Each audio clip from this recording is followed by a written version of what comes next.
और अविमुक्तेश्वरानंद क्या कह रहे हैं, आइए वो भी आपको सुनाते हैं। लोग है, अपने लोग ज्यादा नहीं बोल सकते। और शंकराचार्य भगवान की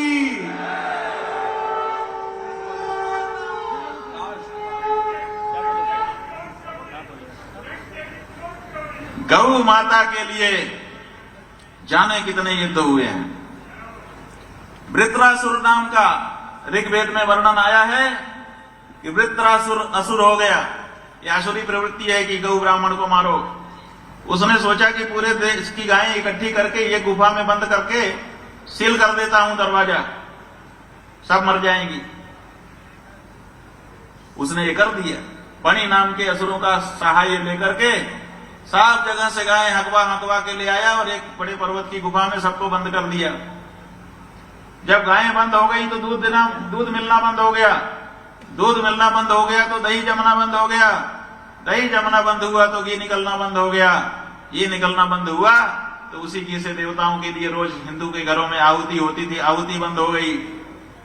देवता कमजोर महसूस करने लगे कि अरे हमें तो आहुति नहीं मिल रही है, क्या बात है। पता किया तो पता चला कि गायें गायब हो चुकी हैं। गायें गायब हो गई। किसने किया? पता करने पर पता चला कि वृत्रासुर नाम का असुर है, उसने ये सब किया। कहा मारो उसको, खत्म करो, उसके विरुद्ध धर्म युद्ध करो। पता किया तो पता चला कि उसने तो वरदान ले लिया है। क्या वरदान लिया है? वरदान ये ले लिया है कि ऐसी कोई धातु हो जो सर्वथा शुद्ध हो, जिसमें अशुद्धि का लेश मात्र न हो, उस धातु से अगर शस्त्र हो उससे वो मारा जाए। और धातुओं का नियम है बंधु, चाहे सोना हो, चाहे चांदी हो, चाहे तांबा पीतल कांसा हो, इसमें खोट मिलानी पड़ती है तब शस्त्रास्त्र बनता है, नहीं तो बनी नहीं पाता। धातु में कठोरता मिलावट के बिना नहीं आती है। तो अब कोई भी हथियार बनाओ, उस हथियार में खोट मिलाना पड़ता था और उसने वरदान मांग लिया कि सर्वथा शुद्ध होना चाहिए। अब विद्वानों की मंडली बैठी। ये विद्वान ऐसे ही नहीं पूजे जाते हैं। जब कठिन कठिन सवाल आते हैं तब उसमें से ये रास्ता निकालते हैं। जब बड़े बड़े शर्त नामा आते हैं तब उसके अंदर से रास्ता निकालने वाले ये हमारे विद्वान हैं, हमारे संत हैं। इन्होंने रास्ता निकाला। इन्होंने कहा कि अगर हड्डी जो है वो भी धातु है, शरीर के अंदर भी 7 धातु होते हैं, रस रक्त आदि, उसमें अस्थि भी एक धातु है।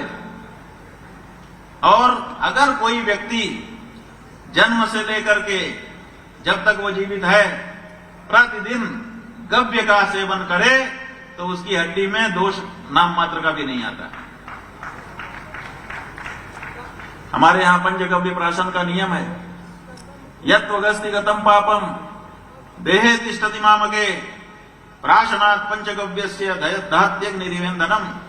जैसे आग ईंधन को जला करके समाप्त कर देती है, ऐसे ही अगर कोई पंचगव्य का प्राशन करे तो कोई दोष पाप उसके हड्डी तक में घुस गया है, खूब अंदर तक, वो भी बाहर निकल करके आ जाता है। इसीलिए आयुर्वेद शास्त्र में लिखा है कि हर हिंदू को जो दोषी पापी नहीं होना चाहता, भोजन में रोज कम से कम 1 चम्मच ही सही गाय का घी उसको खा लेना चाहिए। वो गाय का घी जब तक नहीं पचता है तब तक उसके शरीर में पाप नहीं घुस सकता। अभी भी हमारे घरों में नियम है कि जब भोजन परोसा जाता है तो 1 चम्मच मां डाल देती है। वो इसलिए नहीं डालती है कि ताकत आ जाएगी, वो इसलिए आ जाती है कि कहीं दोष पाप ना आ जाए मेरे बेटे बेटी में।